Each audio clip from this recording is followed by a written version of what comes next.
சேமிக்கிற விஷயத்தில் எப்போவுமே கவனமாக இருக்கணும்.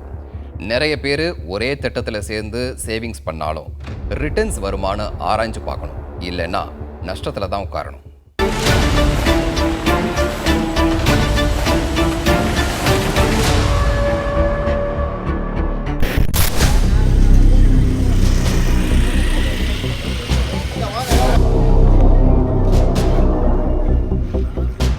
திருப்பூர் கமிஷனர் ஆஃபீஸ் முன்னாடி ஏல சீட்டு அட்டையோட நிற்கிற பப்ளிக்கை பார்த்தாலே விஷயம் என்னன்னு எல்லாருக்குமே புரிஞ்சிருக்கும். ஆமாம், ஏல சீட்டு நடத்தினவங்க ஏமாத்திட்டு எஸ்கேப் ஆனது தான் இப்போ பப்ளிக் ஒன்றா சேர்ந்து போலீஸ் கமிஷனர்கிட்ட புகார் கொடுக்க காரணம். ஏல சீட்டு நடத்தி கிட்டத்தட்ட 70 லட்சம் வரைக்கும் ஏமாத்திட்டு போயிட்டதா மனக்குமுறலோட சொல்கிறாங்க பப்ளிக். இப்போ அந்த பணம் கேட்குறது கொடுக்க மாட்டேங்கிறாங்க. என்னால் பணம் கொடுக்க முடியாது, முடிஞ்சதை பாருங்கன்னு சொல்கிறாங்க. இதுக்கு நாங்கள் என்ன பண்ணுறதுன்னு தெரியல. நாங்கள் கமிஷனர் ஆஃபீஸ்க்கு 100 பேர் சேர்ந்து வந்திருக்கிறோம். இதுக்கு நீங்கள் தான் எங்களுக்கு எப்படியாவது செய்து அந்த பணத்தை எங்களுக்கு வாங்கி கொடுக்கணும். ஏமாத்துனது யாரு?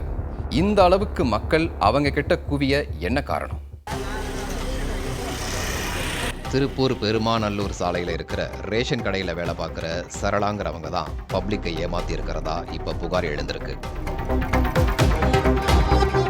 அரிசி பருப்பு வாங்க ரேஷன் கடைக்கு வர்றவங்க கிட்ட சரளா ஏல சீட்டு போட சொல்லி கேன்வாஸ் பண்ணியிருக்காங்க.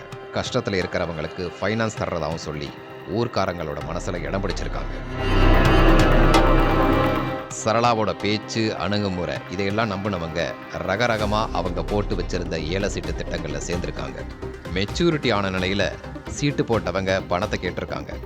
ஆரம்பத்தில் நம்புகிற மாதிரியான காரணங்களை சொல்லி சமாளித்த சரளா 1 வருஷமாக பணத்தை திருப்பி தரவே இல்லைன்னு சீட்டு போட்டவங்க இப்போ குற்றம் சாட்டுறாங்க. ஸோ சரளா கிட்ட இருந்து பணத்தை மீட்டு தர சொல்லி மொத்தமாக கமிஷனர் ஆஃபீஸுக்கு கிளம்பி போய் கம்ப்ளைண்ட் கொடுத்துருக்காங்க பப்ளிக்.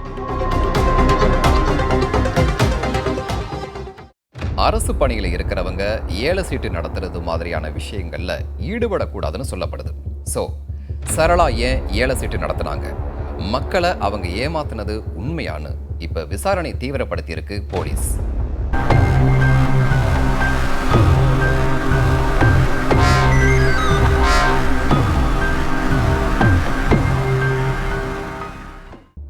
ஆக்ரோஷமோ பதட்ட குணமோ அடுத்தவங்களை மட்டுமில்ல, நம்மளே அழிக்கிற எதிரி. அந்த குணத்தை கட்டுப்படுத்திட்டா பிரச்சனையே இல்லை, வளர்த்துக்கிட்டா விளைவுகள் மோசமாயிடும். இது குற்றமே.